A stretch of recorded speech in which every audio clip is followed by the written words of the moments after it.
All right. We're on the record in case number 26 CRB 0337, Cap City of Ohio versus Kurt Fankhauser. Mr. Fankhauser is here today with his attorney, Mr. Thompson, state's represented by Special Prosecutor, Mr. Ratliff. So, gentlemen, preliminary matters. Mr. Thompson, Mr. Ratliff filed a notice of evidentiary issue, a memorandum of support and admission of evidence. Have you had the opportunity to review that? Yes, Your Honor. Okay. Do you have any objection to the admissibility of, it would be Mr. Beeman's out-of-court statement if he would elect to exercise his Fifth Amendment right? No objection, Your Honor. Okay. All right. Okay, gentlemen, we ready to proceed? Mr. Yeah. Ratliff, how many witnesses do you anticipate to call? 3 witnesses, Your Honor. Three Mr. witnesses. Beeman and 2 officers. All right. Mr. Thompson, you anticipate calling any witnesses today? No, Your Honor. All right. Very well. All right. Let's call your first witness. Yes, at this time we will Actually, call. anybody want to make an opening statement? I will waive opening, Your Honor. Mr. Thompson? I waive, Your Honor. Okay. I will call Logan. For the gallery, generally opening statements are made to juries, not judges, so. But they have the right.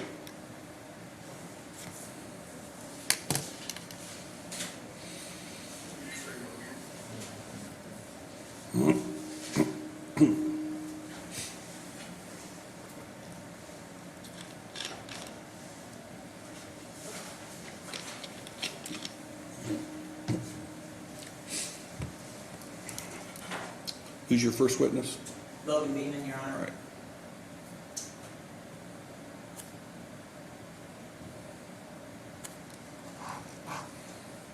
And you anticipate he's going to exercise his Fifth Amendment right? Just so the record's clear, his attorney, defense attorney Tyler Baumberger is here in the courtroom with him. It is my anticipation that he intends to plead the Fifth Amendment. The incident that we're talking about occurred on May 11th, 2026. Out of that incident, Mr. Beeman has been charged with assault. It is also pending in this court in case number CRB 260343. It's my understanding through his attorney that he will take the Fifth Amendment on any questions that would relate to that. Outside of saying his name, anything I would ask him would be about the incident that exposes him to criminal liability, and that is actually... Is Mr. Beeman on any type of probation at this time? Your Honor, he is on felony probation or judicial release from 2023. Oh, 'cause he's on judicial release. Okay. Sir. All right. All right. Mr. Beeman, come on up here. Have a seat. Over here. Right up here. I got it. All right. Raise your right hand, please. Do you swear or affirm the testimony you're about to give today is true and accurate to the best of your knowledge under the pains and penalties of perjury? If so, say I do. I do. All right. You may have a seat. All right. Mr. Ratliff, you may inquire. Yeah, Mr. Beeman, you understand the incident that you're here to discuss today? I do. Okay. Are you wanting to assert any privilege? We have your attorney here in the courtroom. Any privilege before the court regarding any questions relating to that incident? Yes, I invoke my Fifth Amendment right. Okay. Is there currently unless the attorney wants to put on the record that there is a case pending against him, I just wanted to go through. Is there a stipulation, Mr. Thompson, that there is a case pending before this court involving Mr. Beeman as an assault charge? We do so stipulate, Your Honor. All right. It'll be so stipulated, the court will recognize that the parties stipulate that Mr. Beeman has a pending assault case pending this out of the same operative facts as what Mr. Fankhauser is charged. And based on that, Your Honor, we would ask the court to declare that Mr. Logan Beeman is not an unavailable witness for evidentiary issues. Court will make that finding based upon the case law that's been submitted in the State versus Gibson case, which is 3rd District Court of Appeals case out of Marion County. Court will find that the witness is unavailable for purposes of the hearsay exception. Okay. And with that, the state has no questions of this witness since he invoked his Fifth Amendment right here. All right, Mr. Beeman, you may step down. At this time, Your Honor, the state will call Officer Austin Connor.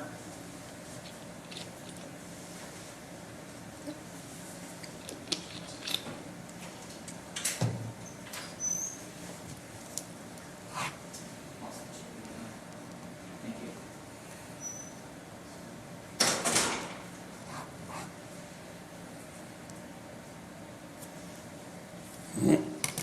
All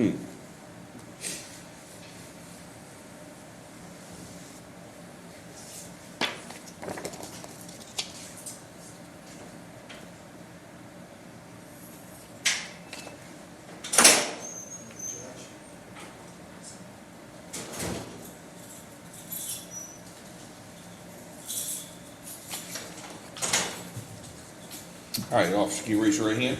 Do you swear or affirm the testimony you're about to give is true and accurate to the best of your knowledge under the pains and penalties of perjury? If so, say I do. I do. All right, you may be seated. May I inquire, Your Honor? You may. Thank you. Austin, can you state your name and spell it for the record? It's Austin Gene Connor, Austen Gene Conner. Where are you currently employed? Bucyrus Police Department. And how are you still employed there? I'm sorry, can you? In what capacity are you employed there? I'm a police officer. Ben, we have stipulation on training and experience with this witness? Do so stipulated. All right. Okay. We've stipulated to your training and experience, so you're an officer able to testify. Do you understand that? Yes, sir. Okay. Were you involved in an incident with the defendant? Yes. Okay. Do you recognize him here today? Yes. Okay. Do you remember the date of the incident? I do not off the top of my head. Do you remember the day of the week it was? I believe it was a Tuesday, maybe a Wednesday. Okay. Were you dispatched? How did you arrive there? I was dispatched. Okay. And where was the defendant located? He was in the dispatch area where the front of our department, essentially. He came up to the window. And were you the primary officer on this case? I was training Officer Cox that day, so the job I was doing was as field training officer. Okay. And what do you do as a field training officer with Officer Cox? It kind of depends a little bit. Officer Cox is coming to us with experience, so I was mainly kind of shadowing him, mainly. Okay. And did you do that on the date in question? Yes, sir. Okay. And from coming into contact with the defendant, where did you guys go? We went into the front of City Hall, Okay. And what's City Hall's address, if you know? 500 South Sandusky Avenue. Okay. Is that in the city of Bucyrus? Yes, sir. In Crawford County? Yes, sir. And did you allow Officer Cox to kind of handle the situation? That is correct. Okay. Were you able to observe him and hear statements that the defendant made? Yes. What did the defendant tell you that he stated happened in this incident? Objection, Your Honor, seriously. Statement from the defendant, Your Honor? I'm going to overrule that since it's coming from Mr. Fankhauser. It's an admission of a party opponent. Correct. Go ahead. He said that Mr. Beeman poured coffee on him. Okay. Did he further explain anything that he said to Mr. Beeman that Mr. Fankhauser said to Beeman? I don't really recall off the top of my head. Okay.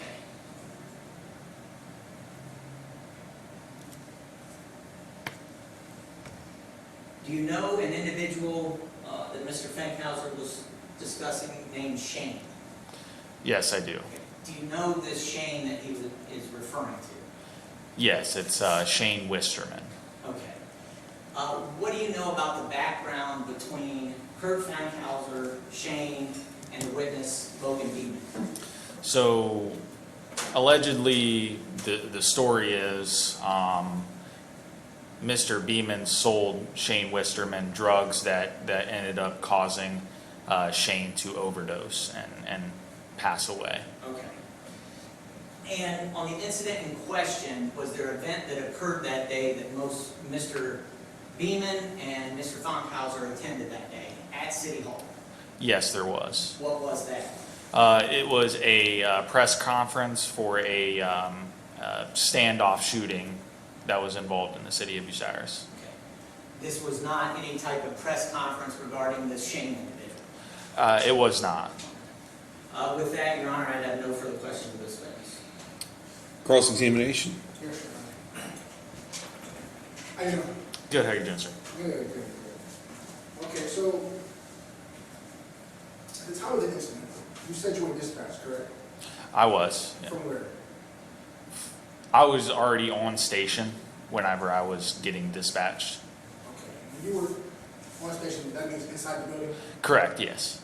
Did you hear any commotion coming from outside while you were inside the building? Negative. Did any civilians or people coming by go inside and tell you that there was commotion outside the building? No.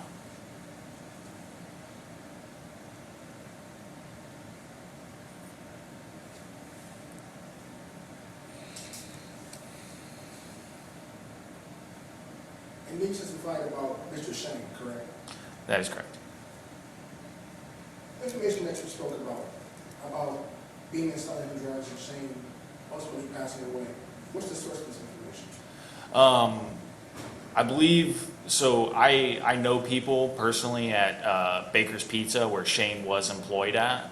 I believe I was also employed, I might have been gone through the academy at the time, but I, had a scoop on that information just from other coworkers and stuff like that. Okay, thank you. No further questions. Yeah. All right, any redirect? No, Your Honor. All right, officer, you may step down. Does anyone wish to have this officer retained? No. All right, you're free to go, officer. Thank you, Your Honor. At this time, we would call Officer Colton Cox.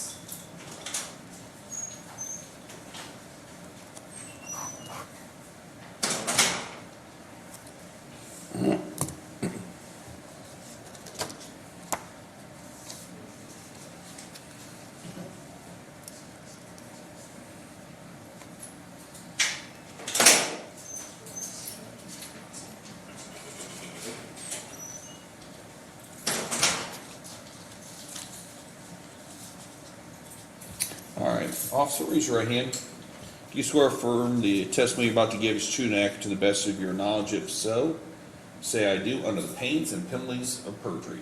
I do. All right, you may be seated. Thank you. Mr. Ratliff, you may inquire. Thank you, Your Honor. Officer Cox, can you state your first and last name and spell it for the record? Colton Cox, C-O-L-T-E-N, and then last name C-O-X. And are you currently employed? Yes, sir. Where are you still employed? Bucyrus Police Department. And when did you become employed with Bucyrus? March 30th of 2026. Okay, that'd be this year? Yes, sir. Okay.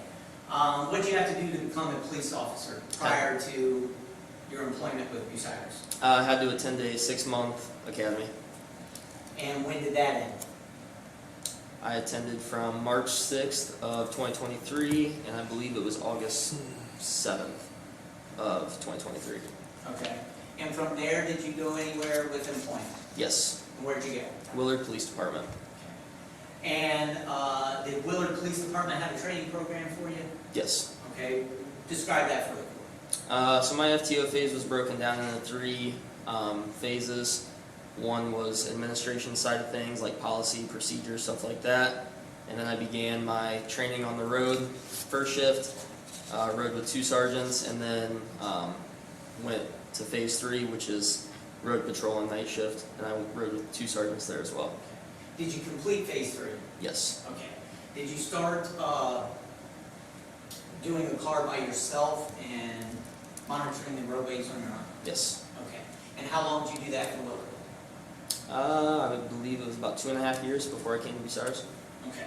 And once you came to Bucyrus, was there anything they required you to do prior to just letting you take a Bucyrus Police Department car and go about your way as a police officer? What did they require? I went through another FTO phase. Okay. And how long was that? About 2.5 to 3 months. Okay. On the date that we're talking about in question here, were you still in that phase? Yes, sir. Okay. Do you remember the date that we're talking about today? Yes, sir. What was the date? I believe it was May 27th. Is that correct? Do you know what day of the week it was? I believe it would have been on Monday. Okay. And are you familiar with the defendant? Not too well, Did you but come in contact him on that day? yes. Okay. Were you dispatched Yes. on that day? Okay. Where were you dispatched to? Bucyrus Police Department, our lobby. Okay. Were you already working there? I was on the road at the time, yes, sir. Okay, did you come from the road? Yes. Okay. And where'd you go from there? I made contact with Mr. Fankhauser in the lobby of dispatch, and then he had explained what had happened to him. Okay. Is the lobby of dispatch here in the city of Bucyrus? Yes, sir. Is it in Crawford County? Yes, sir. Did you have a conversation with the defendant outside of dispatch where you were located? Yes. Okay. What did he tell you at that time? Well, at that point, he advised me that Mr. Beeman had dumped coffee on his head. Okay. Did you go anywhere from outside of dispatch with the defendant? Yeah, at that time, Mr. Fankhauser escorted myself and Officer Connor to the front patio of City Hall where the incident had occurred. Okay.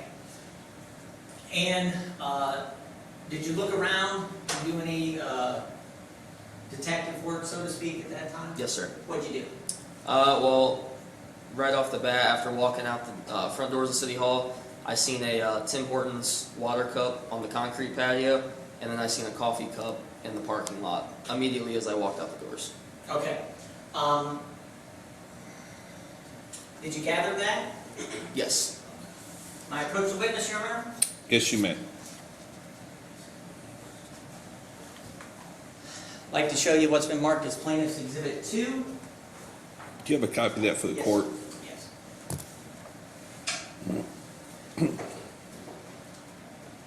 For the record, the originals are in color, the copy That's I'm fine. handing for the court's in black and white. Can you go through Plaintiff's Exhibit 2? What are we looking at on page 1 of Plaintiff's Exhibit 2? This would be the Tim Hortons coffee cup. And where was that located? This was going to be in the parking lot. Okay. And if you'll turn to the next page, what are we looking at there? This would also be the Tim Hortons coffee cup. Okay. Next page. What are we looking at in there? That would be the inside of the coffee cup. Okay. You go to the next page, Plaintiff's Exhibit 2, what are we looking at there? That would be the Tim Hortons water cup. Okay. And the next page? What are we looking at there? A top view of the water cup. Is Plaintiff's Exhibit 2 images that you took? Yes, sir. Okay. Do they appear to be true and accurate copies of the images that you took on that day? Yes, sir. Now, did you physically collect those into evidence? Yes, sir. Okay.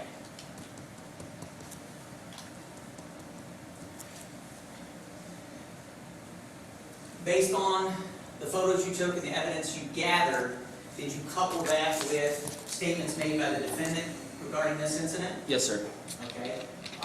What did you make from the evidence versus what he said was happening, your analysis of the case at this time? So, Mr. Fankhauser, again, had stated that Mr. Beeman had poured coffee on him, and I could see that Mr. Fankhauser's shirt was kind of damp. So I took the back of my hand and I ran it down his shirt, and then smelled my hand, and then I went up to the coffee cup, smelled the inside of the cup, confirmed that it was the same liquid that was on Mr. Fankhauser's shirt at that time. And at this time, did the defendant tell you what occurred as far as his version and anything he would have said to Mr. Beeman? Yeah, at this point, Mr. Fankhauser said that he had approached Mr. Beeman stating justice for Shane. Okay. And at that time, did you ask Mr. Fankhauser any questions regarding who Shane was or anything related to that? No, sir. Okay. And at this point in time, did you recognize where the incident occurred and that there would be video? At the time, I wasn't aware of every single camera angle that we had, but after walking around, I had noticed a camera on the side of City Hall. Okay. Then I knew that it would be in camera view. And did you obtain that video at this point, or did you do that later? Later. Okay. Did Mr. Fankhauser, the defendant, did he indicate that he also recorded the incident? Yes, sir. Okay. At what point in this did he tell you that he also had video?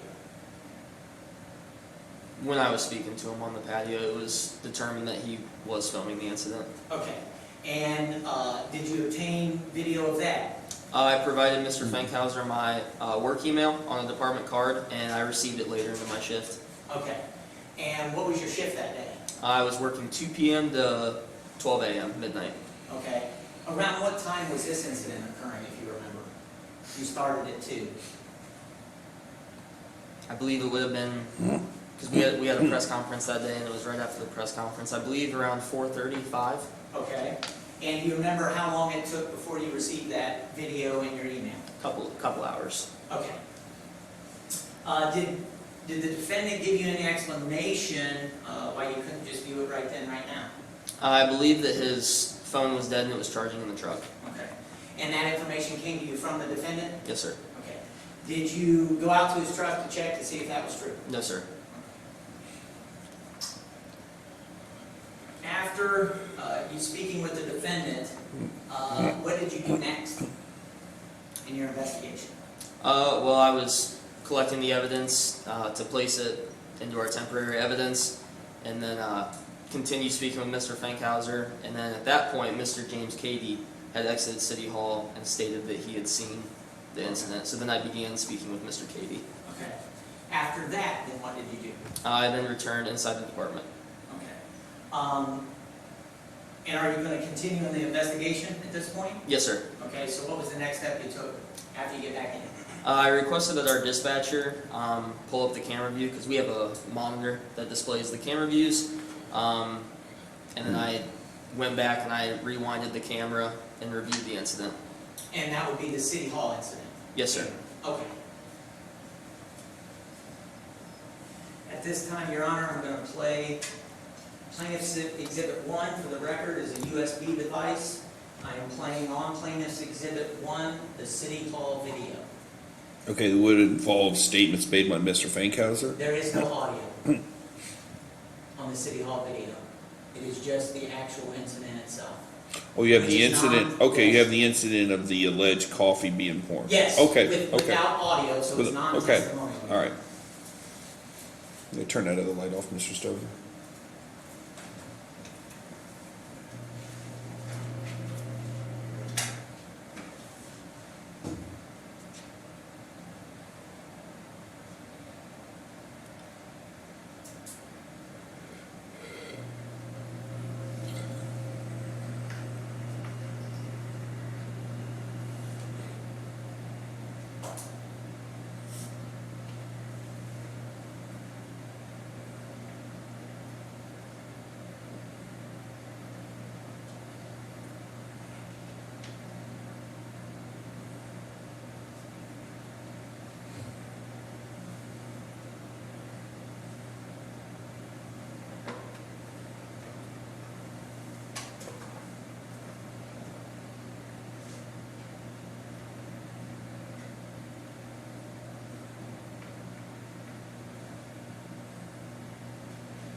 And Officer Cox, is that a true and accurate copy of the video you obtained? Yes, sir. Okay. And did you watch the entire video during this period of time that we're talking about? Yes, sir. Okay. After you watched that video, what'd you do next? Well, myself and Officer Connor, we then deliberated over the incident. Based off Mr. Fankhauser's testimony on scene, as well as the video. Okay. In your training and experience, are you also trained to get a hold of the other party to get whatever they might say regarding the incident? Yes, sir. Did you do that in this case? I did contact Mr. Beeman, yes. Okay. Did you place a phone call to him? I did. Okay. Do you know in relation to the phone call you placed, if you placed that phone call before or after you received the video from Kurt Fankhauser? I believe I couldn't exactly give you an exact time.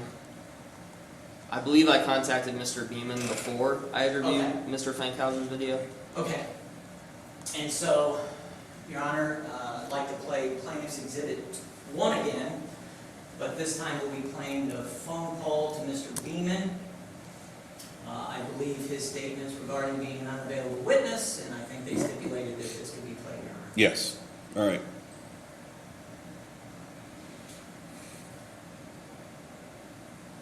Monday, May 11, 2026, 16:10 and 43 seconds.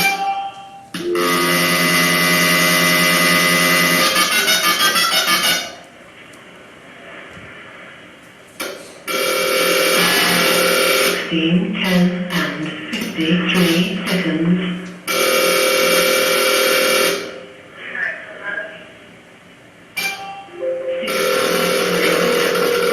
3 seconds. Hey, is this Mr. Beeman?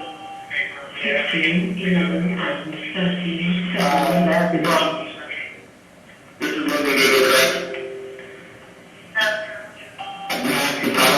11, 23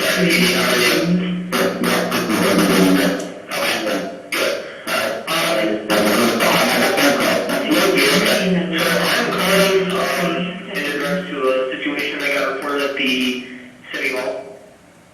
Monday, May 11, 2026. Would you be willing to come up to the police department and give your side of the story? 43 seconds. I don't think I'm really how much of a choice to do it.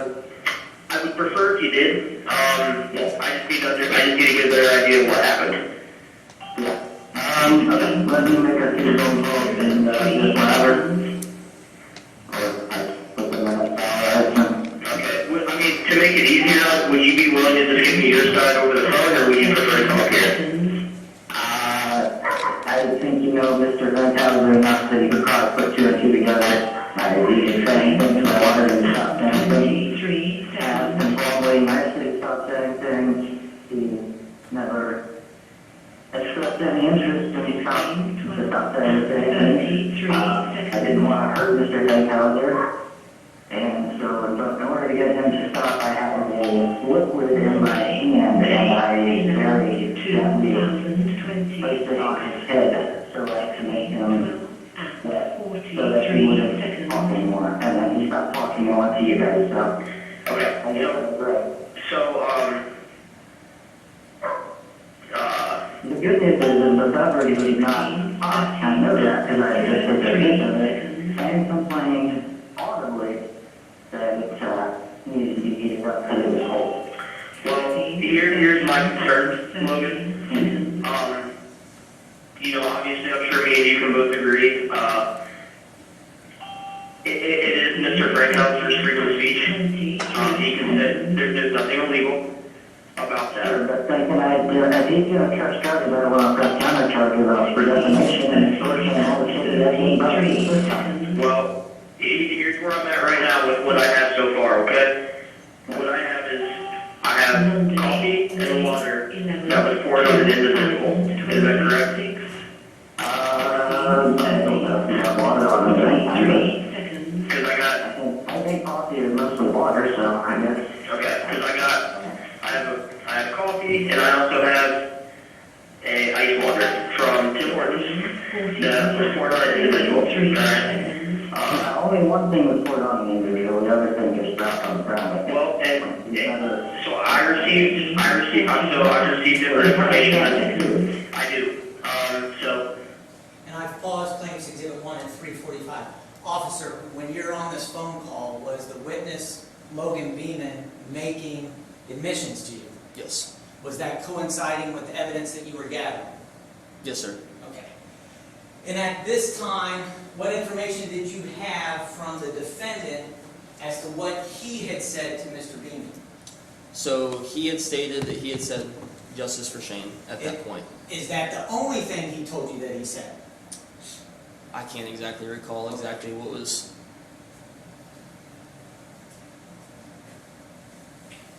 And do you know why the individual keeps coming in the background of these this call saying, given the time and the update, is that just? I don't know if that's just part of our our department phones or not. Okay. This is actually the first time I've ever heard our department phone on this end. Okay. So I'm not sure. And I'm gonna replay, claims exhibit 1, the So, Beeman so, phone so call. gentlemen, look, from the court's perspective, this is inaudible to me. I can't make out but very few words. Is there a specific allegation that Mr. Beeman says that Mr. Fankhauser said? I can go right to it, Your Honor, I had it marked, I didn't know how much the court would want. Well, I think that's where yeah, I mean, this case boils down to a violation of the disorderly conduct statute, the A3, okay? And the statute's pretty clear, the case law is pretty clear, that Mr. Fankhauser would have had to have made a statement which would likely to provoke a violent response. So, and it's in obviously there's case law that interprets the statute. So right now, what I'm trying to discern here is, what did Mr. Beeman claim that Mr. Fankhauser said, which would have caused him to invoke immediate violence? Okay. All right. And just so the record's clear, it's not just what he said, but the conduct surrounding it as he's saying it as well. Sure. Okay. And so on claims exhibit 2, I'll go, does Mr. Beeman tell you what he says that the defendant was calling him? Yes, sir.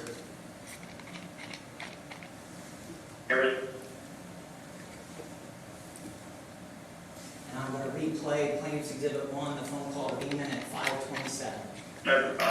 Audio recording or not out there? And I actually made it very careful 3, Not to hit his device that he was using to rudely put in my face and continue to call me a murderer, which is definitely true. I paused it at 5:41. What word did he say that Mr. Fankhauser called him?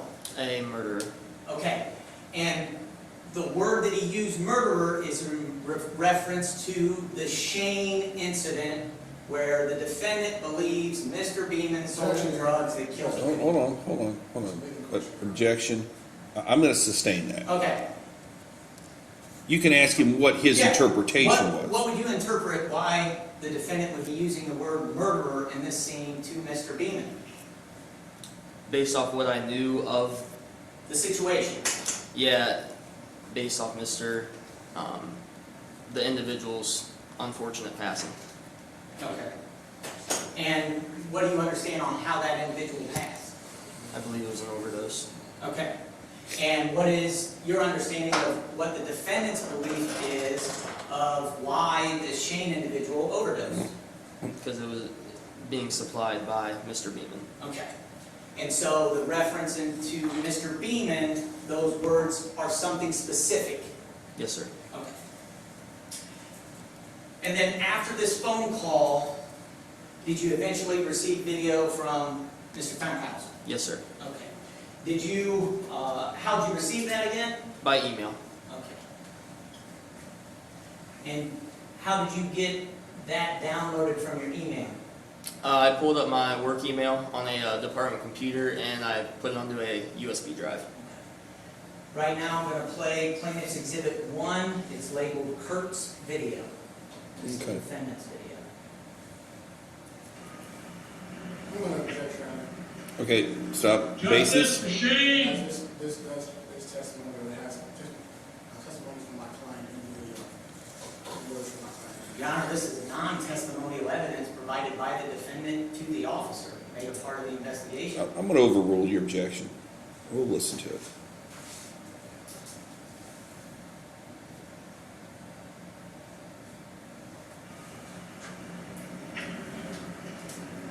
Justice Machine! Justice Machine! Justice Machine!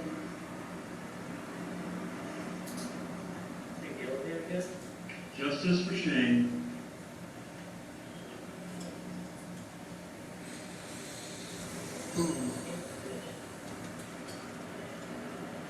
Justice Machine! There's a camera right there, man.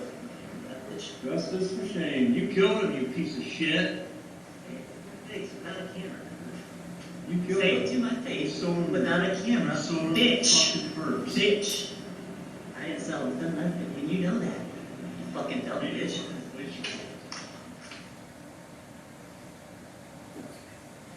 And officer, is that a true and accurate copy of what you received in your email? Yes, sir. Okay. Now, did you review that video? Yes, sir. After you reviewed the video, was there anything that did not match up with the defendant had told you regarding the incident? So in this video, Mr. Fankhauser stated that the justice for Shane, which aligned. I can't recall if you know, the "you killed him, you POS" was involved in Mr. Fankhauser's statement. I can't remember that. But he did claim that coffee and water was poured on him, and then I was able to verify that it was just the coffee that was poured on him after reviewing the City Hall angle. And did you compare the audio video with what the defendant had shot on his cell phone with the City Hall video that has no audio? As best as I could, yes. Okay. And is there a discrepancy on the time frame there? No, sir. Okay. Is there a discrepancy on the length of the videos? Yes. Okay, what is that? Well, Mr. Fankhauser's video cuts off when Mr. Beeman goes to grab his arm or phone, and then the City Hall angle is what showed the full. Okay. It showed what had happened after Mr. Fankhauser's device stopped recording. Okay. So our audio stops at the part we visually see Mr. Beeman reach for his phone. Yes, sir. Okay. The city video continues after that, but we then don't have any audio. Yes, sir. Okay.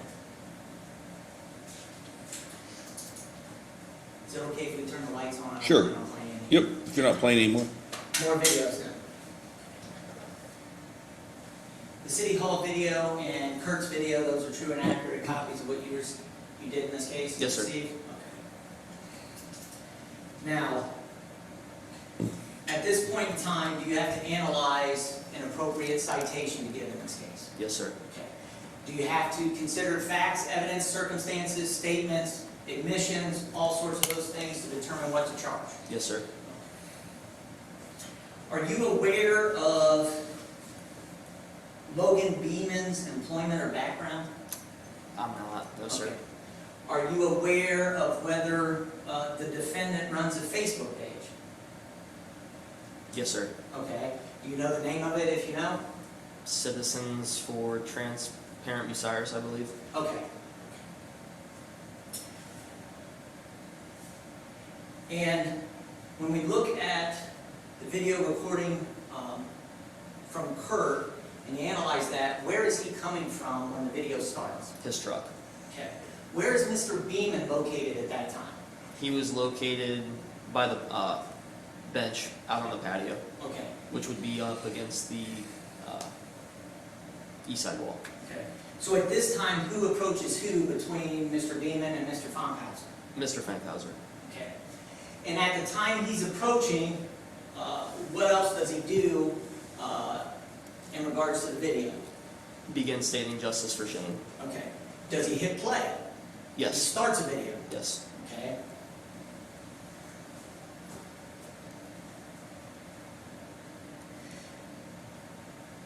In your analysis, when the defendant approaches Mr. Beeman, what is he doing as far as his own individual possessions? Can you ask that one more time, sir? What's he doing at the time? Standing there recording Mr. Beeman. Okay, what is Mr. Beeman doing? Gathering his belongings. Okay, did it appear that he was trying to leave? Yes, sir. Okay. Did you consider conduct as such as the number of times that Mr. Fankhauser approached Mr. Beeman? I did. Okay, was it once? It was more than once. Okay.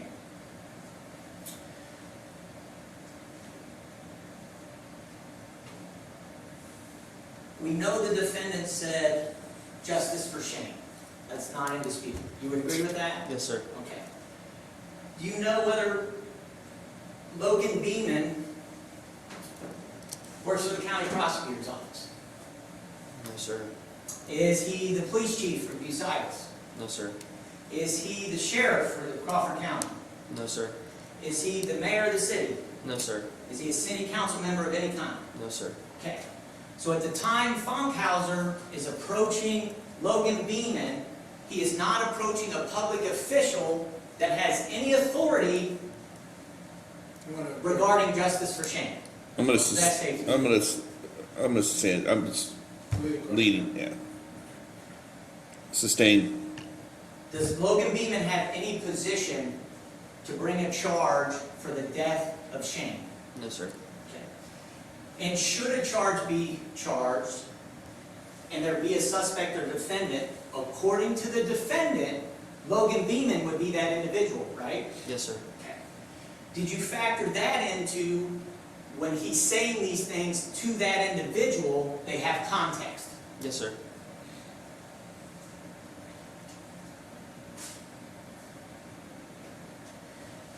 Then, after justice for Shane, was Logan Beeman reacting in any way? He just continued gathering his belongings and then started to make his way towards the parking lot. Okay. Did he appear to get agitated, Mr. Beeman? Yes, sir. Okay. Does he then re-engage with the defendant, Yes. Mr. Beeman? Yes, sir. And then after that re-engagement, does Mr. Fankhauser say something different as Mr. Beeman is walking away? Yes, sir. The words, "you killed him, you piece of shit," did you analyze those specific words and your analysis of whether those words are insulting? Yes, sir. Do you feel that they're insulting words? Yes, sir. Do you feel that those are taunting words? Yes, sir. At that point in the video in what you analyzed, was the defendant trying to entice a reaction out of Mr. Beeman? By that statement, yes. Okay. And was he getting reactions from him? Yes, sir.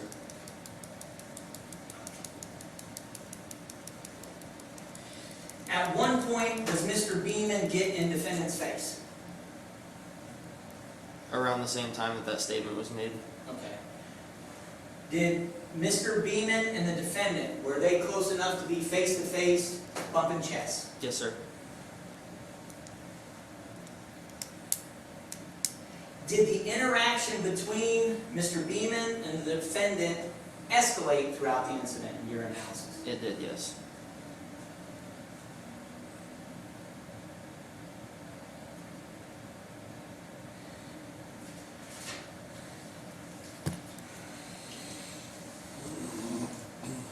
The response that Mr. Beeman did in this case, did you consider whether that would be a violent response? One more time, sir. Did you consider whether that was a violent response, a violent reaction to take by Mr. Beeman? By getting in Mr. Fankhauser's face, And then what did he do after that? poured the coffee on the side. Okay? And the act of pouring coffee, would you consider that a violent response? Yes, sir.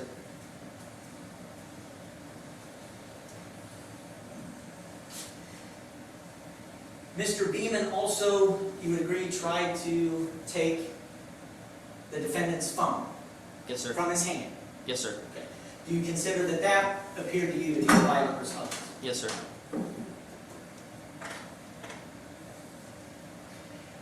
And did you consider all that we've discussed in the citation that you drafted? Yes, sir. Okay. And what actual charge did you end up citing the defendant for? Mr. Fankhauser was cited for disorderly conduct. And do you know the specific section? It would be A3, Okay. Of revised code section what? If you know off the top of your head. not off the top of my head, sir, sorry. If I showed you your citation, would that refresh your recollection? Yes, sir, it would. Can I approach the witness, Your Honor? you may. Just going to show him the citation. Mr. Thompson, you okay? What revised code section did we end up citing him for?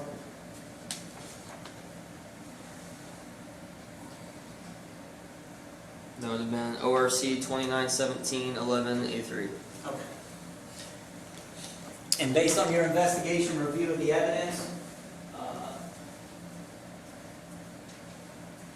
did Logan Beeman receive any citation or anything? Yes, sir. Okay.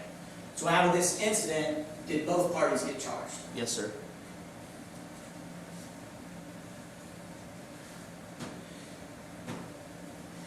Is the defendant that you came in contact with on the incident date in the courtroom today? Yes, sir. Where's he sitting and located? Can you identify him for the judge by what he's wearing? Mr. Fankhauser is wearing a black t-shirt, jeans, and boots. Just for the record, I know it's a minor misdemeanor, we just like the record to reflect that the witness has identified. So identified. Thank you, Your Honor. With that, Your Honor, I have no further questions. All right. Mr. Thompson, carry to cross. Yes, Your Honor.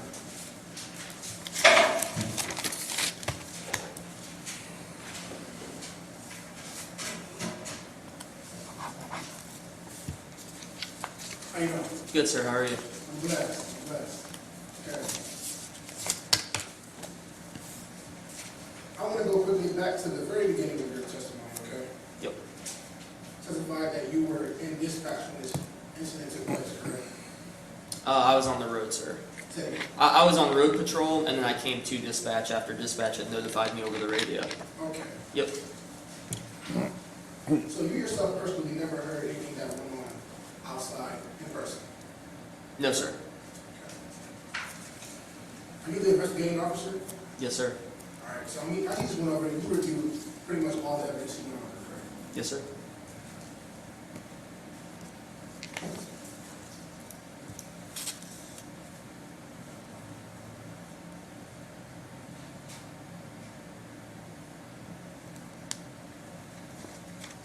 All right, so at the very beginning of your conversation with my client, he reported to you that Mr. Beeman poured coffee on, right?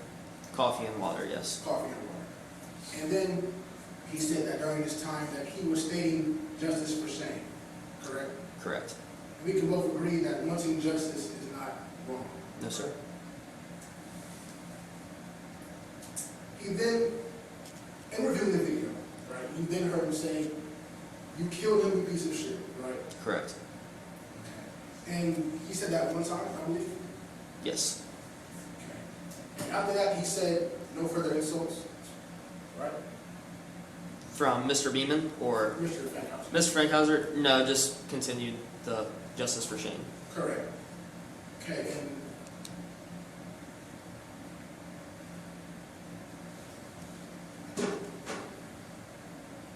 and then it was after that that the coffee was being poured on him, correct? Yes, sir. Now, during this entire incident, Mr. Beeman was not trapped by my client, was he? No, sir. My client did not impose his will physically on Mr. Beeman, correct? No, sir. As you stated, Mr. Beeman was at first walking to the parking lot, correct? Yes, sir. He was free to keep walking, wasn't he? Yes. My client never said, hey, come back, did he? No, sir.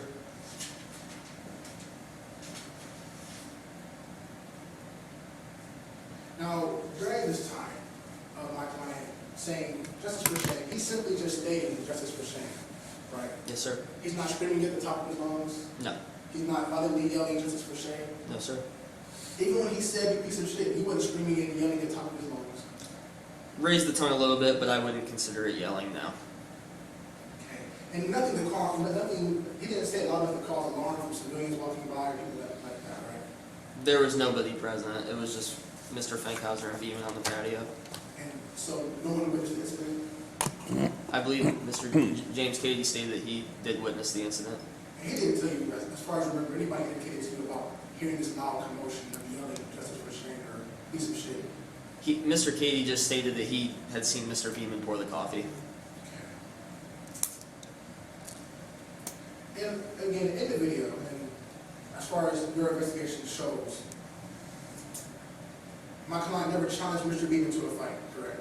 No, sir. My client never made any threats to Mr. Beeman, correct? No, sir. He never made any hostile gestures, correct? No, sir. You just watched the video, I believe that throughout the entirety of the video until Mr. Beeman put his hands on my client, his hand was in his pocket, correct? Mr. Fankhauser's? Yes. Yes. And throughout the entirety of the video, Mr. Fankhauser was kind of strolling along when he was talking, right? Walking slow, he wasn't running up on Mr. Beeman, correct? No, sir. He made no violent gestures, right? Physically or physically, no. No middle fingers, No, sir. no other forms of the FU for No, sir.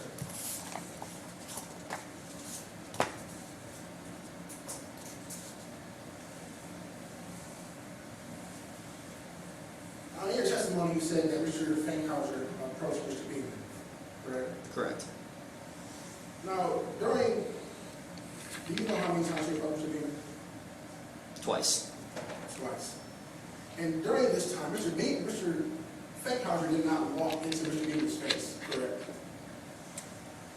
Not into his face, no. All right, he didn't walk within the arm's reach of Mr. Beeman, correct? I mean, they both met each other on the patio, so no, And then at some point in time, if you remember the video we just watched, Mr. Beeman did leave off camera, correct? yes, sir. And then Mr. Fankhauser had to walk up the stairs and stood by the staircase, right? But the stairs by his truck? Yes. Yes, sir. And then Mr. Beeman came from off camera and walked straight into Mr. Fankhauser's face. That's where both parties we had determined on the video that both parties had re-engaged with each other. Correct. In the video, Mr. Beeman did come from off camera and go right back up to Mr. Fankhauser's face. Yes, sir.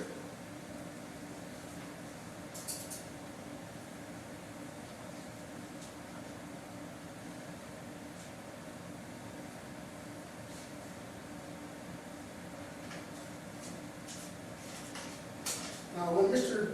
Beeman would go into Mr. Fankhauser's face, he would push his body up against Mr. Fankhauser, right? Yes, sir.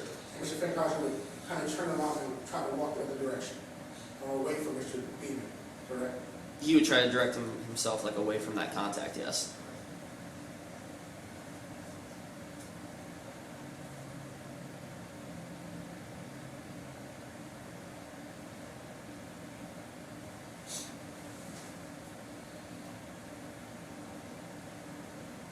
And even when Mr. Beeman got into Mr. Fankhauser's face, Mr. Fankhauser wasn't pointing in his face or pushing him in his face, get off of me, money, and things of that nature. That wasn't happening, was it? No, sir.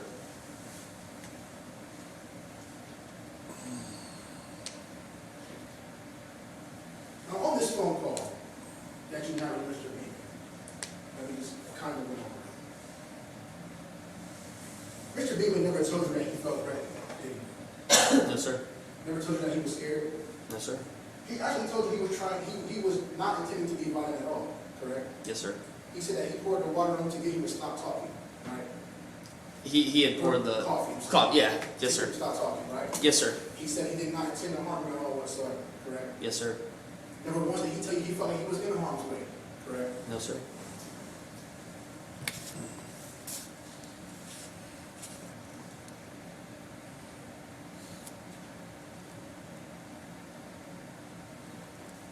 And to your knowledge, do you know of any history between my client and Mr. Beeman? Has this ever happened before, assaults, things of that nature? I have never handled anything with Mr. Fankhauser and Mr. Beeman before, so I'm unaware of that.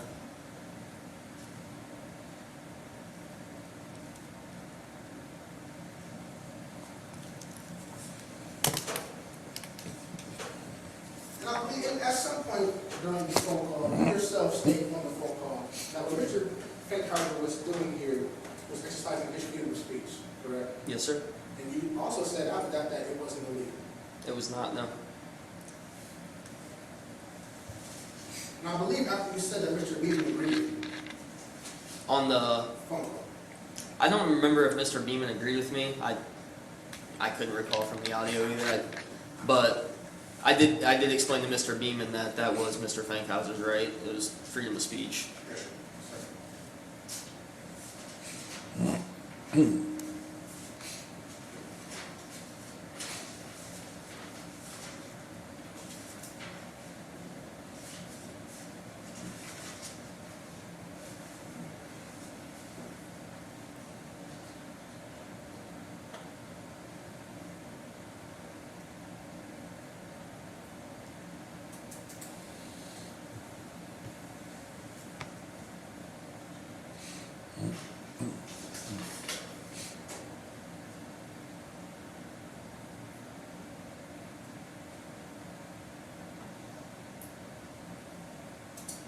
All right, now, just a few more questions. The state asked you whether or not Logan could bring charges against my client, which you actually know, correct? Yes. Now, if he was in fact responsible for the death of Mr. Shane, he could admit to it, correct? Mr. Beeman could admit to that? Yes. I would say so, yeah.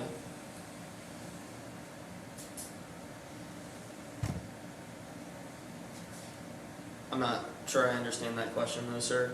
It's Ye- okay.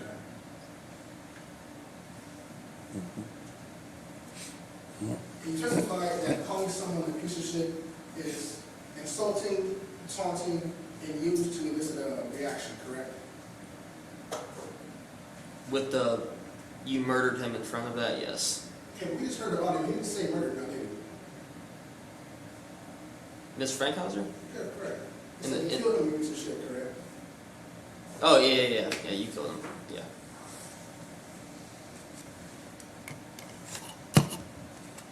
And so again, you're saying that the statement, you killed him, you piece of shit, is in itself taunting, insulting, and used to elicit a response, correct? Yes, sir. So every time someone would say that, it's a crime. I wouldn't, well, depending on what context, it can be. Okay, so no, not every time. Not every time, no.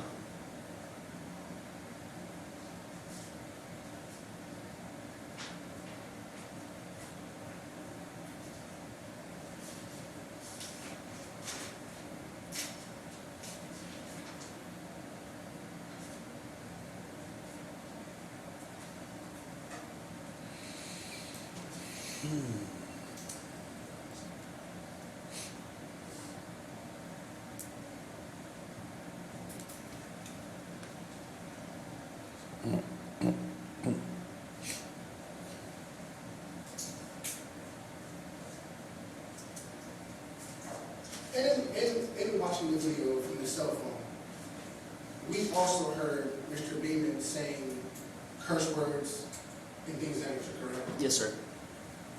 But you did not issue one citation for him to be charged with disorderly conduct as well, did you? No, sir, we issued just solely off the coffee, Okay. pouring out Mr. Fankhauser's head.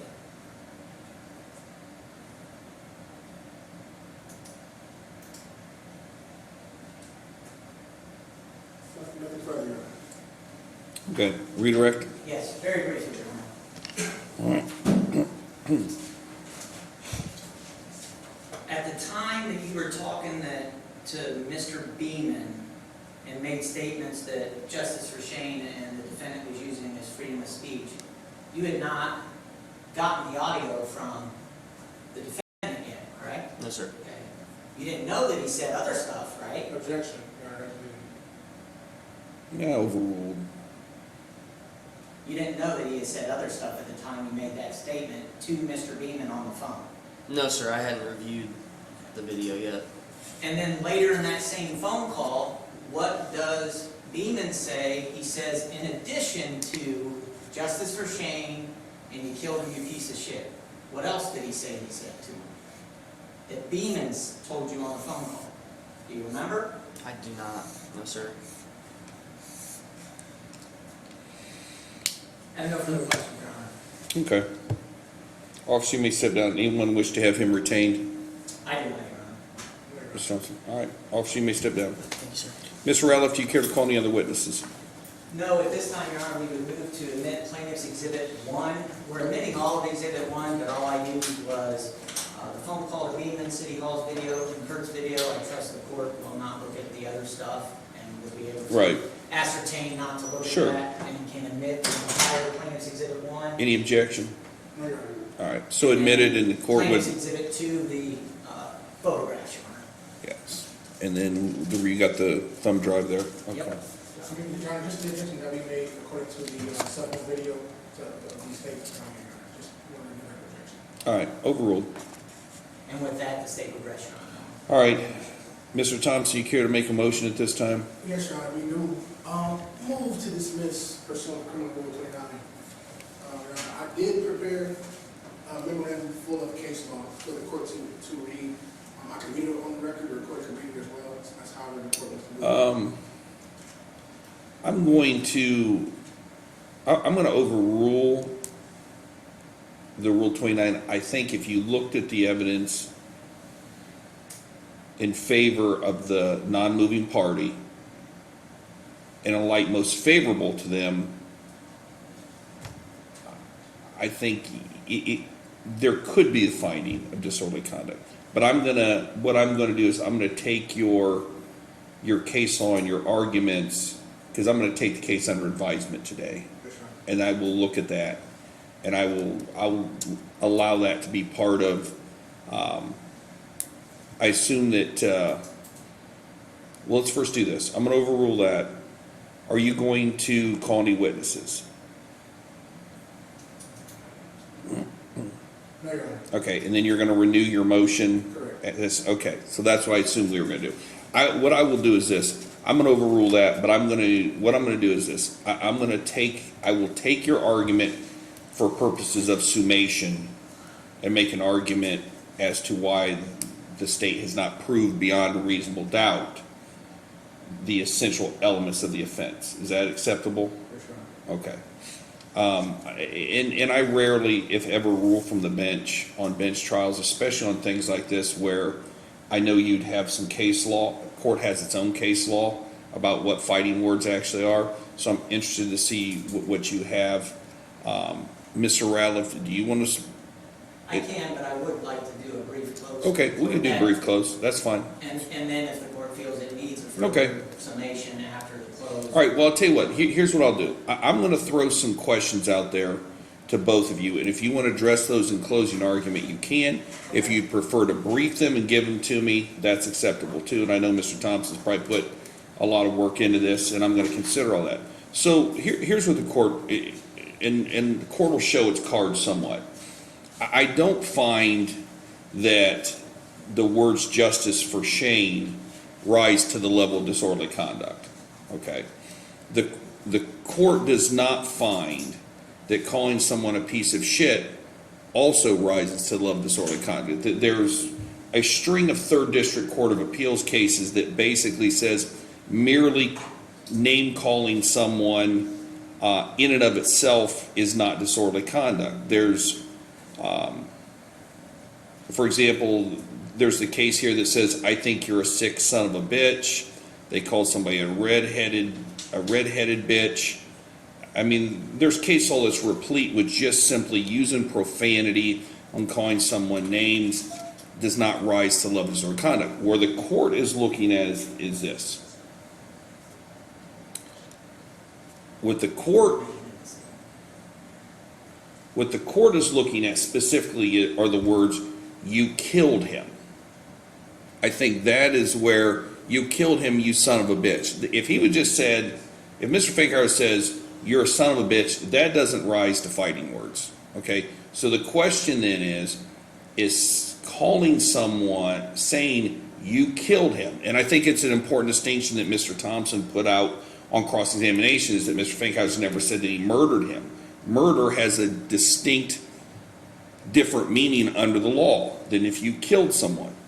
So the question that this court sees is in the context of what the officers testified to is that there is this narrative that permeates the community that Mr. Beeman was responsible for giving Mr. Wisterman, I think he even said fentanyl on the tape, that he gave him fentanyl and that killed him. Okay, so that is what both officers testified to, is that there is this narrative, whether it's true or not, there's a narrative that is in the community that Mr. Beeman provided fentanyl to Mr. Wisterman and that fentanyl killed him. Okay. So then what I would like to hear argument from is accusing someone or stating that there's a belief that you killed this person by providing them fentanyl, whether that rises to the level of a violation under the A3 section. You gentlemen follow along with what I'm saying is, I would not find simply saying justice for Shane rises to the level of disorderly conduct. If so, you would find thousands and maybe millions of people guilty of disorderly conduct all the time because there's signs, justice for so-and-so. It happens all the time. People drive around town. Now I know that the statute says it has to be directed at a person and you take into consideration. So the question that I want to hear argument on is approaching someone and accusing them of killing another individual because they provided them a dangerous drug, whether it's true or not. Whether it's true or not. Because here's the thing, although Mr. Beeman's never been charged, there's a prevailing, apparently, opinion amongst certain members of the community that fentanyl that allegedly Mr. Beeman provided killed him. So that's the question, is approaching an individual and accusing that person, and I think you would probably say taunting that person that they killed them with this fentanyl, does that rise to the level of disorderly conduct, or is that protected speech under the First Amendment? Mr. Rattle, if you want to go first. Yes, thank you, Your Honor. From the state's perspective, you have to take into consideration the context of saying justice for Shane. If an individual holds something and they're at a press conference or a meeting regarding that individual, somebody's walking out of the courtroom and there's individuals holding signs chanting justice for Shane, they're actually there with the purpose of seeking justice for that individual and representing that victim's rights in that meeting, court proceeding, what it might be. In this instance, that's not what he's doing. In the cases that you cite, I guarantee you not one individual was recording it so then they could later post a reaction that they get. The reason he is at his truck, Mr. Beeman is packing his things up to leave.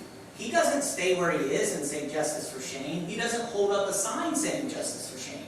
He approaches the individual that he believes actually killed Shane by selling them drugs to confront him. Well, let me ask you this, and this is kind of like a Court of Appeals argument. Yeah. Okay.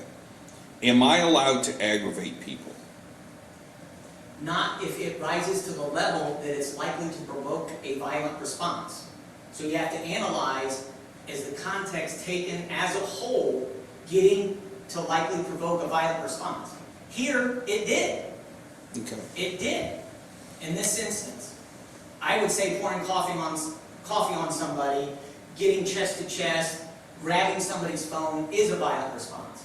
If that didn't occur, the crime still could happen if the court determined this is conduct that likely, and Mr. Beeman just walked away from it and he did something that was good in this instant, but I can still find the crime because it's only that you likely would provoke a violent response. Mr. Beeman, unfortunately, here did act out in the state's opinion and did a violent response. So you agree with me, I'm allowed to taunt someone and aggravate them and insult them so long as, and the third district says, and this is a quote from the third district, only when speech crosses the line dividing offensive criticism from provocation to immediate violent retaliation.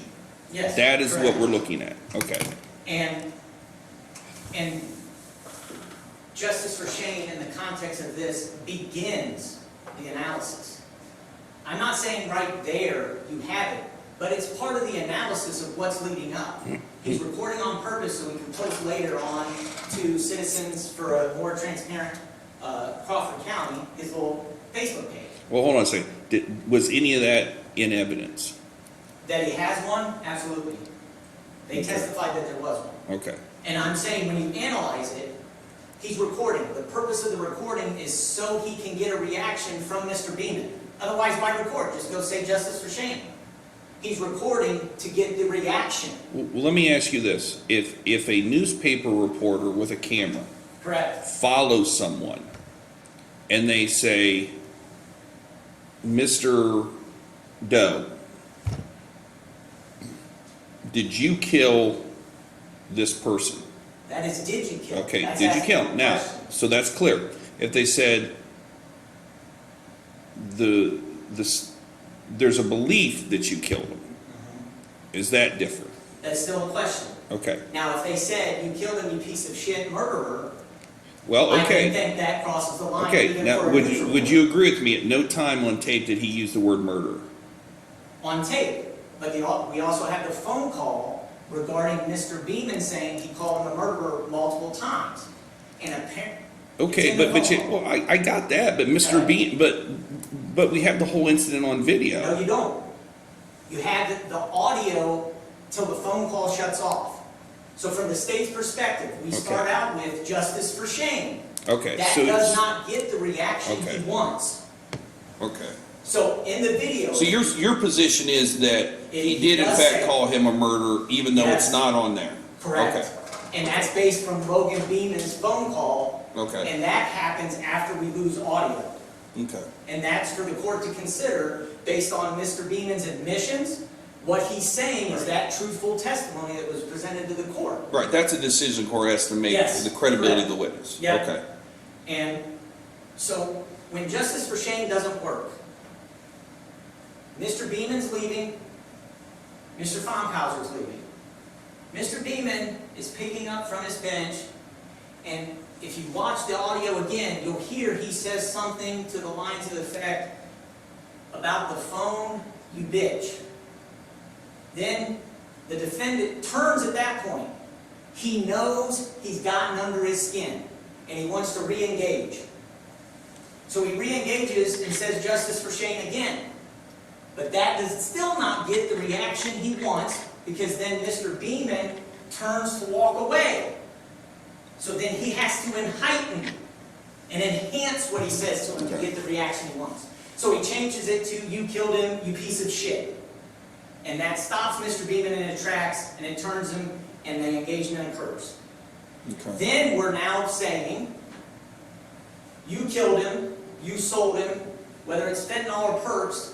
Beeman and Fankhauser are arguing about that. I couldn't make out who's saying which drug or whatever. And that is now discussion that's going beyond when the insulting already occurs.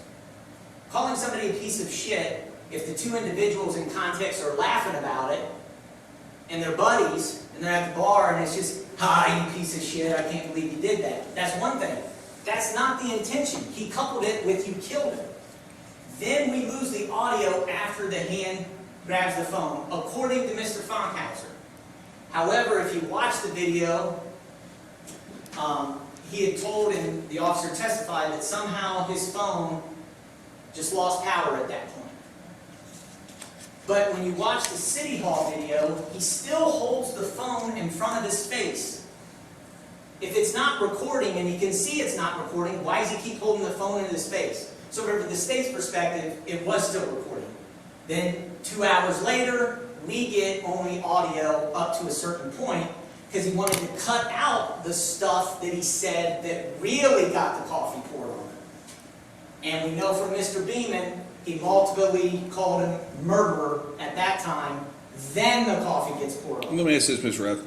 If that's the state's position that this video has been cut off, couldn't the state have subpoenaed the phone and looked at it? We could, but we have evidence to present to the court that murderer was used. And this is in his possession. Okay, but what I I'm don't know saying whether is, it exists. okay, but hear me out. The allegation from the state is that you got a doctored video. The allegation is the court can consider Mr. Beeman's version of what occurred after. But that's not what you said. You basically accused Mr. Fankhauser of giving you a doctored video. You say With an explanation, that's well, right. I understand. What I'm saying is, if that is your position, could the state not have subpoenaed the phone and actually got the whole video, if that was the position? The state could have went through that, but the evidence showed that we can get in what he said to the individual. Well, that I crossed the line understand. with it. No, you're missing what I'm saying is, I understand it's your theory that we don't need the whole video because we have Logan Beeman's testimony. What I'm saying is, if you're accusing Mr. Fankhauser of giving you a doctored video, an incomplete video, would it not have been just as easy for the state to subpoena Mr. Fankhauser's phone to get the complete video, because it would be on there, and then we wouldn't have this debate over who's telling the truth, whether it's Mr. Beeman or Mr. Fankhauser giving us a doctored video? We could have done Okay. that, but you don't know that whether it's already deleted, whether it's still in. Well, you would slash agree space, with me whether that even phone is if you delete something from a phone, BCI can extract deleted stuff. It happens all the Not time. if he doesn't have the exact phone, stomps it, magnetizes it, you cannot get the slack space. It can be permanently removed. Okay. I'm just saying, that's why the state didn't go through that process. To me, we have evidence that he said more than that, that he did go to murder. And my thing is the context you're looking at is all under recording this individual. And it's an individual that you say murdered the individual. So when you say to that person, you killed him, you son of a bitch, that is words that's likely to provoke a violent response from that individual's perspective in that context. Just because I was walking by and he said it to me, I'm not accused of murder by the individual. It's from the individual's context that it's likely to provoke a violent response from that individual. Okay. So you have to look at it from an individual that is apparently... No, I agree with you. You have to look at it from the individual's perspective. Yes, correct. Right. And this individual believes I murdered him, and he says those words to me. And it instantly makes Mr. Beeman turn at that point. And then the escalation occurs throughout. We find that Mr. Beeman, on the phone call when he says he called me murderer multiple times, that occurred because when taking in context everything Beeman said to the officer, he admitted to pouring coffee on him. He admitted to the water. He did state, hey, I only poured one thing on him, coffee. The water dropped, which is correct. It matches the video. The corroborating evidence illustrates for the court that Mr. Beeman was being truthful to the officer. That's why we believe the evidence sustains and shows that he did use the word murderer to him multiple times. Unfortunately, we don't have the audio. Okay. But we know the coffee doesn't happen until the very end. And when taken in a whole, it's escalating each time something's said, and it gets worse and worse when we lose the audio. So from the state's perspective, we have to show no person reckless. He wasn't reckless. He intended to do what he did. He was recording it. So he intended to approach him and to do those things. So we think the mental state, inconvenience or annoyance. When you watch the video, it's clear to me that Mr. Beeman is inconvenienced and he's annoyed.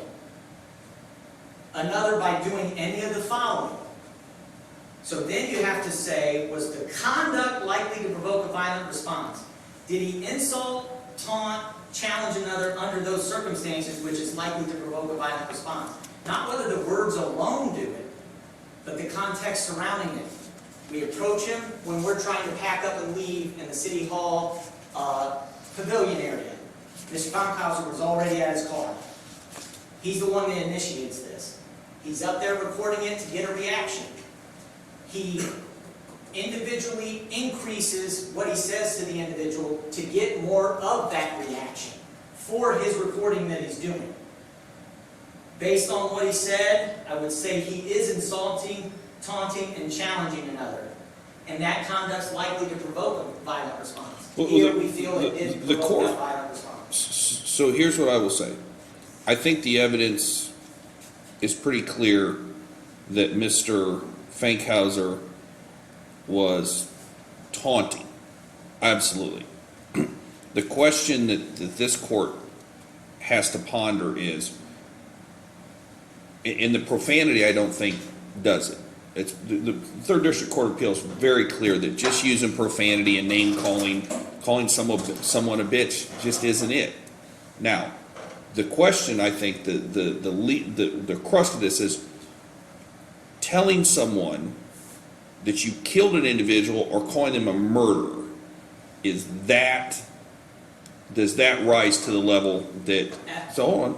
Yeah, absolutely. And I think and it's not just.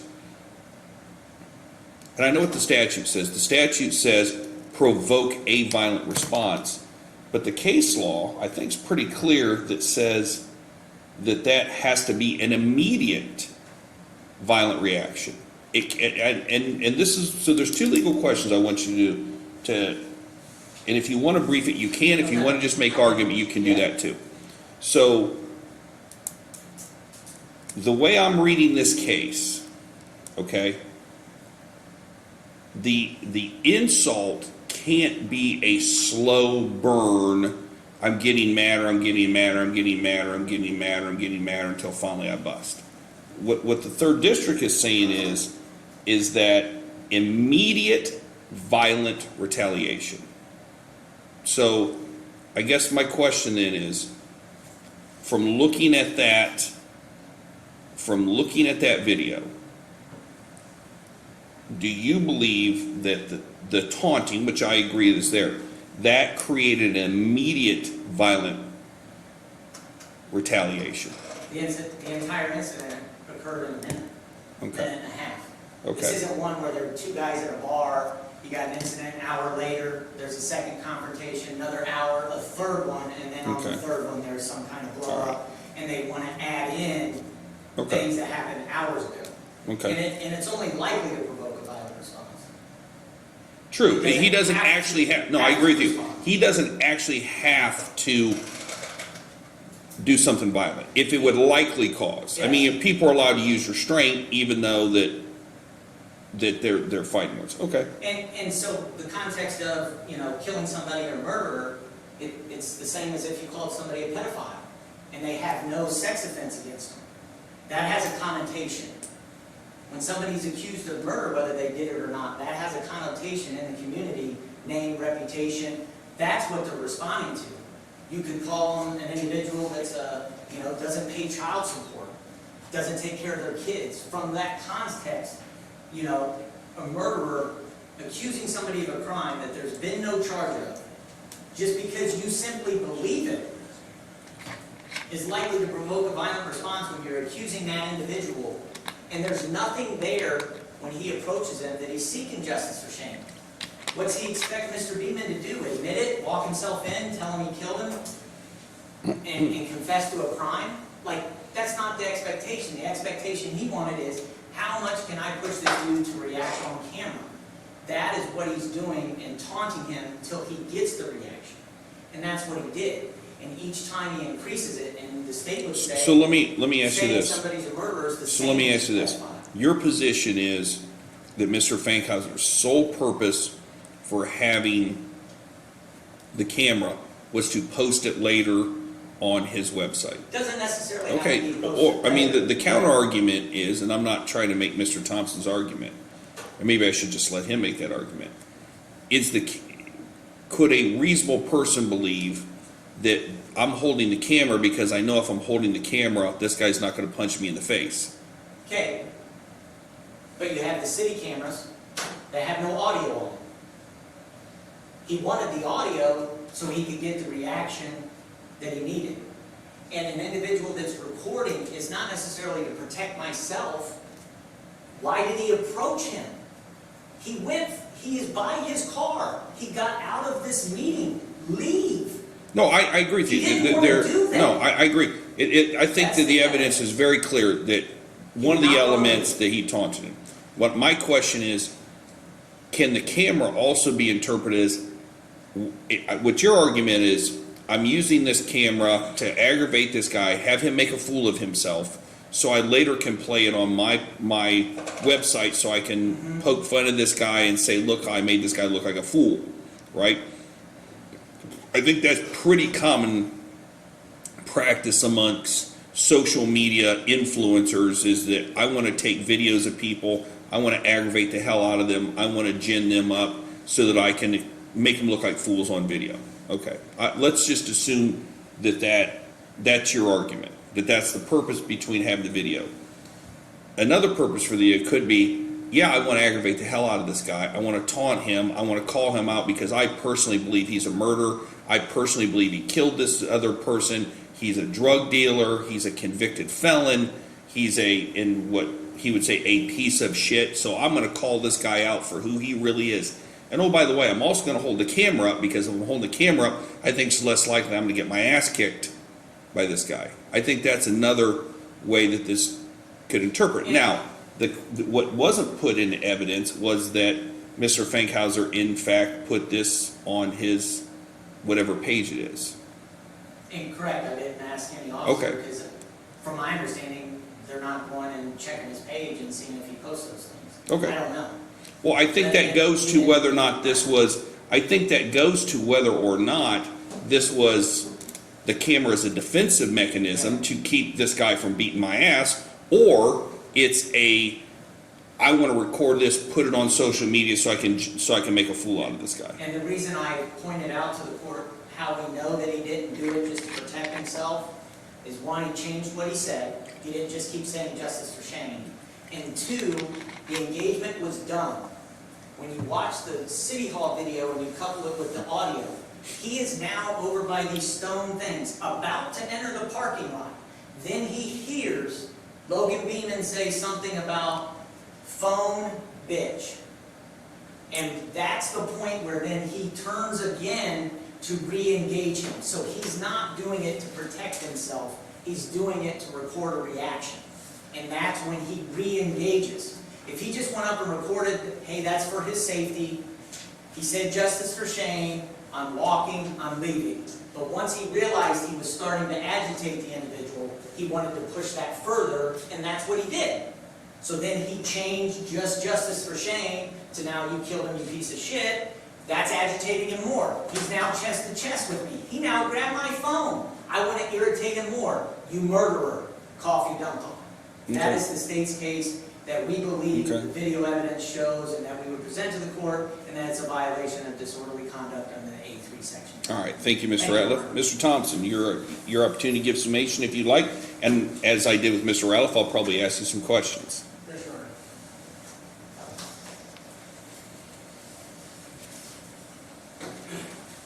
I did hear what the court is saying. The court asked us to brief, and if I need to, I'll ask more things to my brief. And I would welcome your whatever research you've done as well. Yes, Your Honor.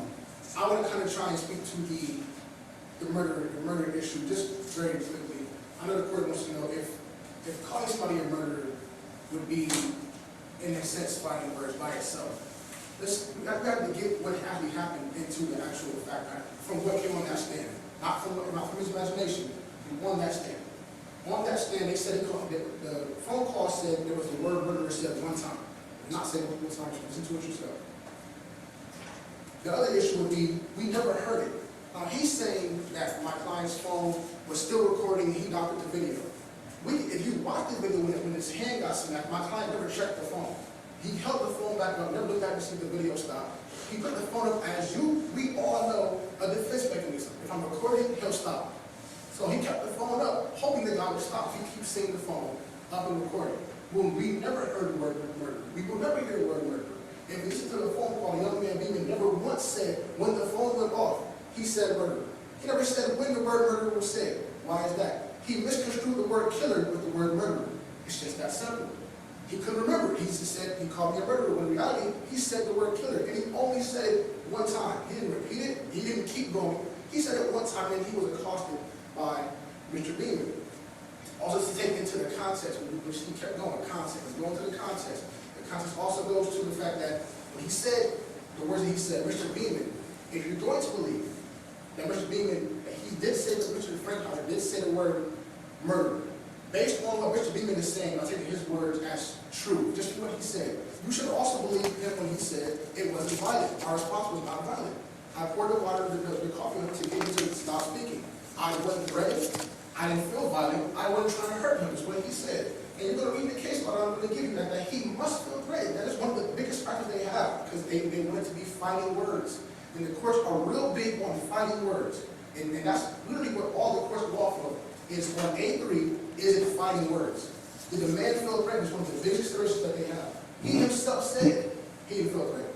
There was no violence. He didn't feel like he had to do violence on him. He had to defend himself. All right, so let me stop you there, Mr. Thompson. So what you're saying is that you believe the case law says that in order for Mr. Fankhauser's words to rise to the level of violation statute, that Mr. Beeman had to feel threatened? Yes, and that's one of the factors, Your Honor. Okay. And there's a lot of factors in the case law. Do you have that case with you? I have a few.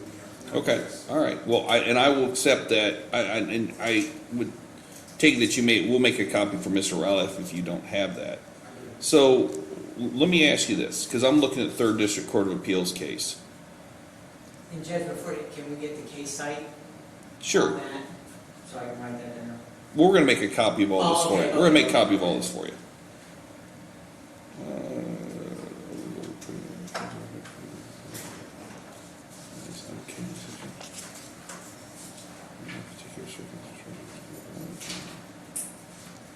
Give me 1 second.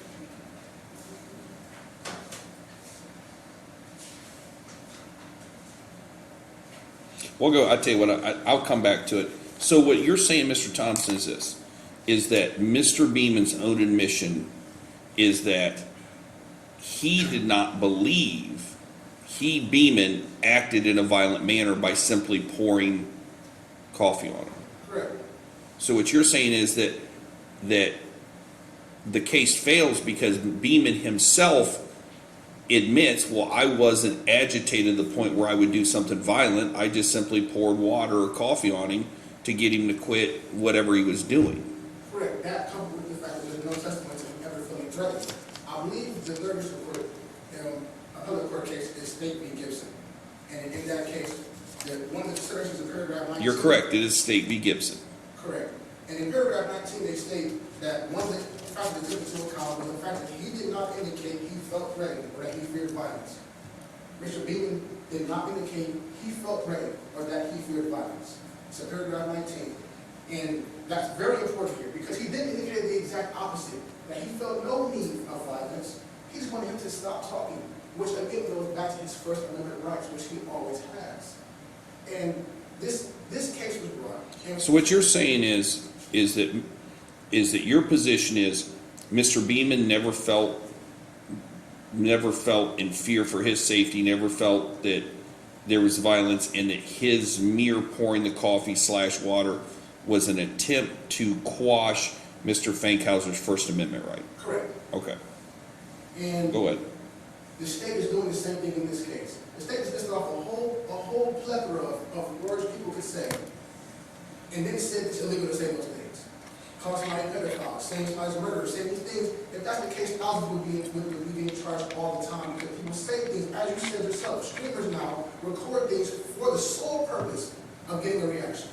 And we don't see them getting charged all down the street, all everywhere, because freedom of speech, it requires a certain kind of fighting word. It's very specific in the case law.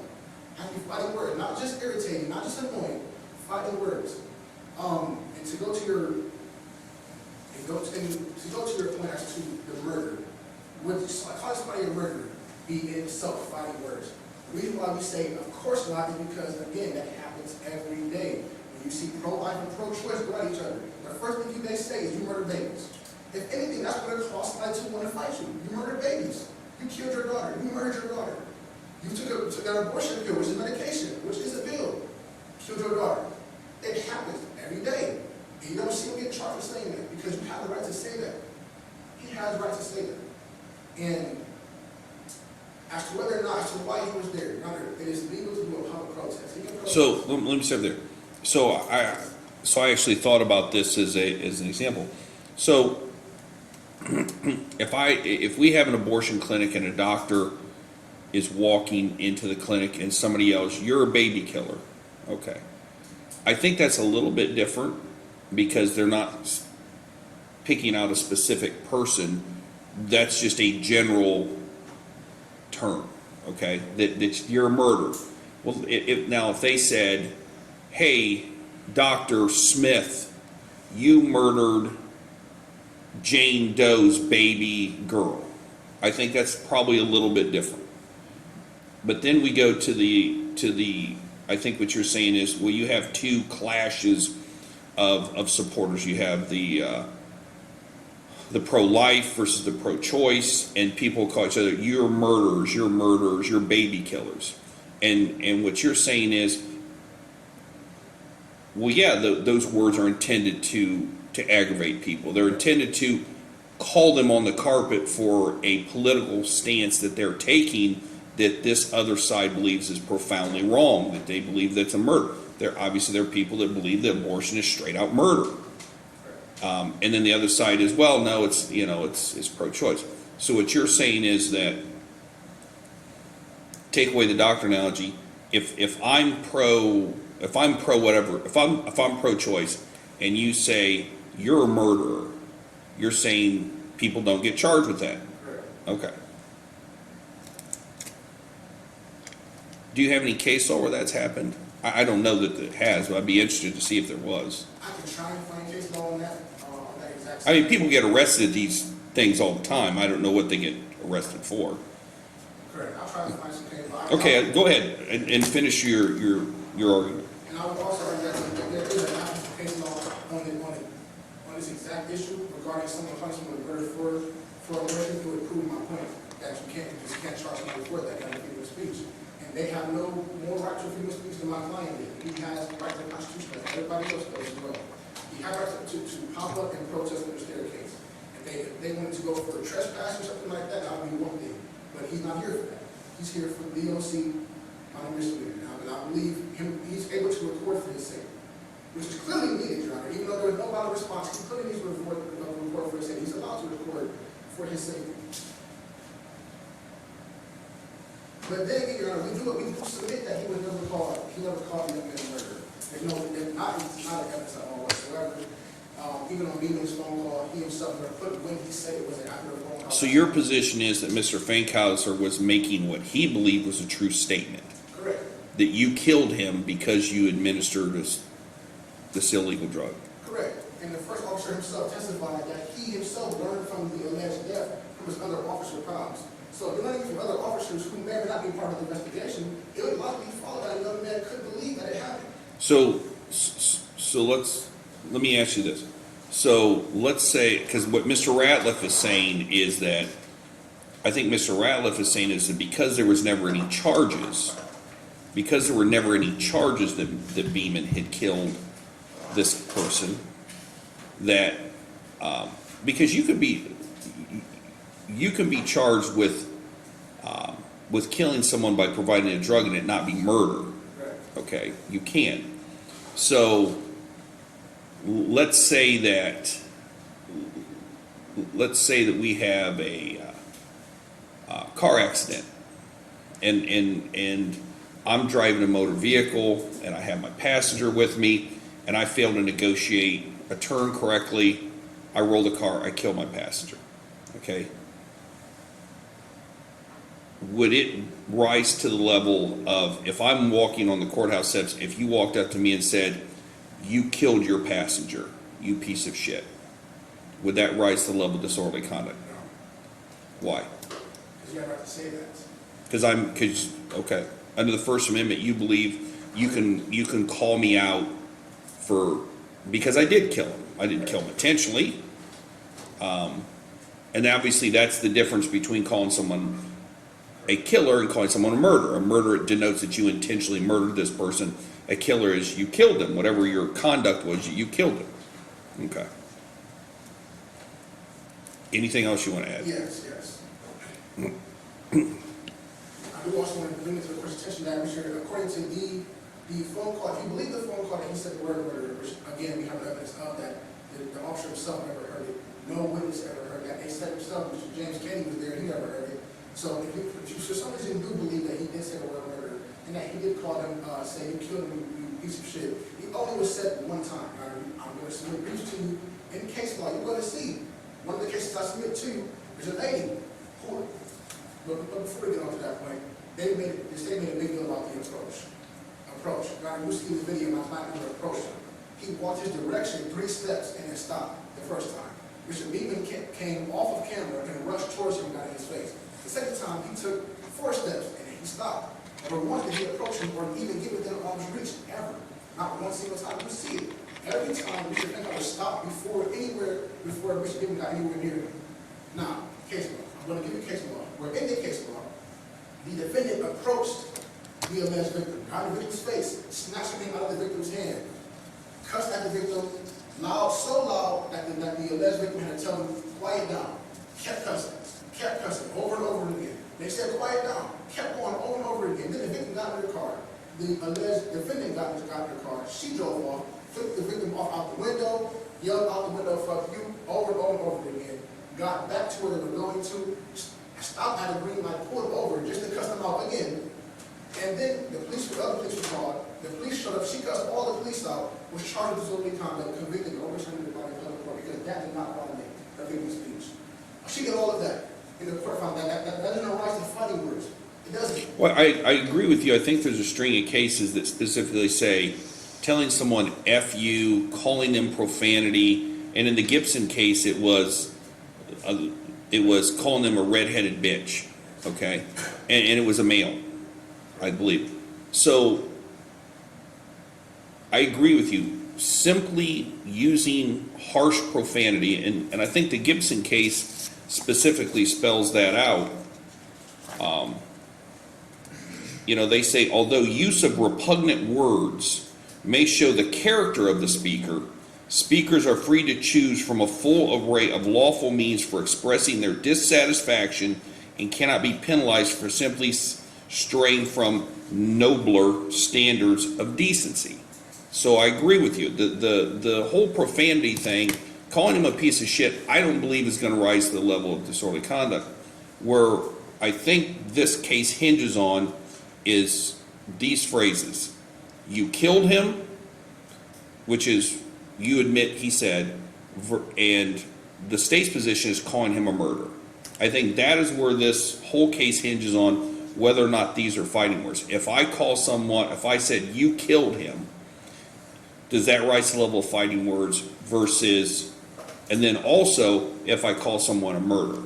That I think, so I agree with you, the case law is pretty clear that just using abusive profanity in and of itself does not rise to the level of fighting words. So here's what I'm asking both of you to do if you'd like. And you don't have to if you don't want to. The court's going to do its own research. Given, and I understand what Mr. Ralph's going to say, it's not just calling someone murder. You have to take it in the context of the facts that apply here. Is that using those language, because I haven't made a decision whether or not, looking at the weight of the evidence, whether or not I believe that Mr. Fankhauser calls him a murderer. I haven't made that decision yet, okay? And there's a legal test for me to do that. So the question is, two questions. One, if I go up to someone under the context of what Mr. Ralph is saying, is there is this narrative. There's a narrative that Mr. Beeman was part and parcel of, played a part in the death of Mr. Wisterman. If I go up to Mr. Beeman and say, you killed him, is that fighting words? Then also, given the same, there's an escalation of justice for Shane, aggravation, taunting, and then Mr. Ralph's position is the icing on the cake is you're a murderer, to push Mr. Beeman over the edge to act in a violent way. That's what I'm looking for. If you gentlemen have case law that can supplement, and I'll take your brief that you have, but if you can find anything, and I'll give you, today's Tuesday, I'll give you to the end of the week. I know both of you gentlemen are busy and very fine lawyers, and you've done an excellent job of arguing both your cases today. But I'll give you till Friday. I'll tell you what, I'll give you till Monday. I'll give you till Monday to give me any supplemental briefs that you have on case law where the words murder or calling someone a killer have been found to be or not to be fighting words. Does that sound reasonable? Yes. All right. Anything else, Mr. Thompson, you want to add? Very briefly. The reason why I brought up that case law, Your Honor, is because I wanted to point out that repetition is very important, and it's also mentioned in the case law I'm going to give you. Saying just one time goes against the fact that actual that a crime was committed. Repetition is one of the factors they take into account. Also take into account what they try to make, you take into account the approach. Whereas, again, you see a case law where approaching did not matter to the court, they still overturn. And the reason why I brought those up, I do want to argue, I do not believe that the court should take justice for Shane into account, as no part of that can be seen. I don't even believe can be seen as taunting. I don't believe actually for justice can be taunting. And we should all act for justice at every moment in time. So I don't believe that can be taunting. I mean, as part of a protest, I believe the only phrase of that. I think you're allowed to legally taunt people. Right. I think you're legally allowed to taunt people. But then there comes a point where that taunting goes past, as the Gibson case would say. I think you're allowed to legally aggravate people. I think you are. I think you're legally to taunt people too. Obviously, we taunt people all the time at sporting events, right? The taunting is part of our everyday culture. But then there's the question of when does taunting become fighting words? So I understand what you're saying on that. And I think I found that the words in and of itself, justice for Shane, is not enough to rise to the level of disorderly conduct. There had to be something more. And then the question then is saying the words, you killed him, because I don't think the piece of shit matters. The Gibson case is pretty clear. Harsh language, foul language is irrelevant. The question is, calling someone a killer, or is that even calling someone a killer? You killed him. I think that's calling someone a killer. Versus also what Mr. Rouse is saying is calling someone a murderer. That's what I'm looking for. If you gentlemen want to supplement this, Mr. Ralph, I'll give you the last word since you have the burden of proof. Yes. Since you have the burden of proof, I'm going to give you the last word. Court in Plaintiff's Exhibit 1, if you wanted to start the phone call around 5:20, that's where he says he continued and repeatedly called me murderer. Okay, 5:20. And you can hear Mr. Beeman, that is what you're looking for as far as whether it's once or multiple, if you believe the evidence that Mr. Beeman. And that's the video of the phone call into the jail. Yep, it's on Plaintiff's Exhibit 1, it's the phone call with Mr. Beeman. And I do want to point out that A3 is not just fighting words. You also consider the conduct the individual does while he may be saying things. An individual can be found guilty of A3 without saying anything. Sure. Such as, if I take off my white t-shirt and go skin, and somebody else knows what that means let's fight.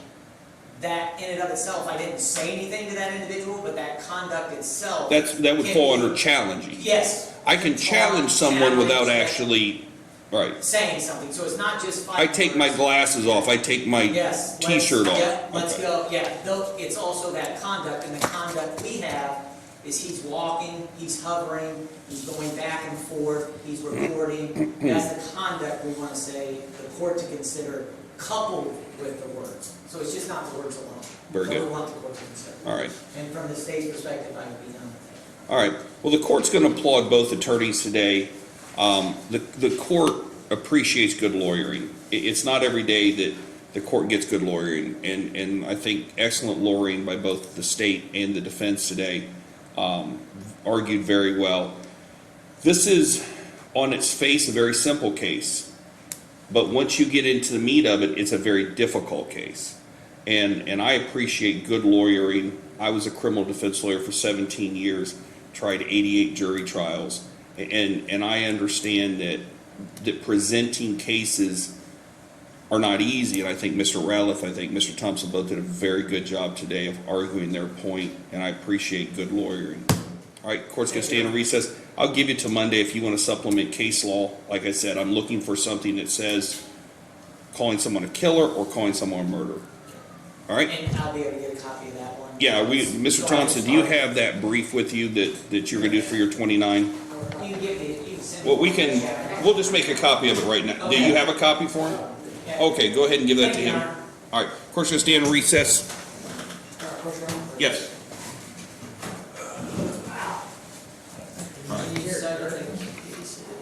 Thank you.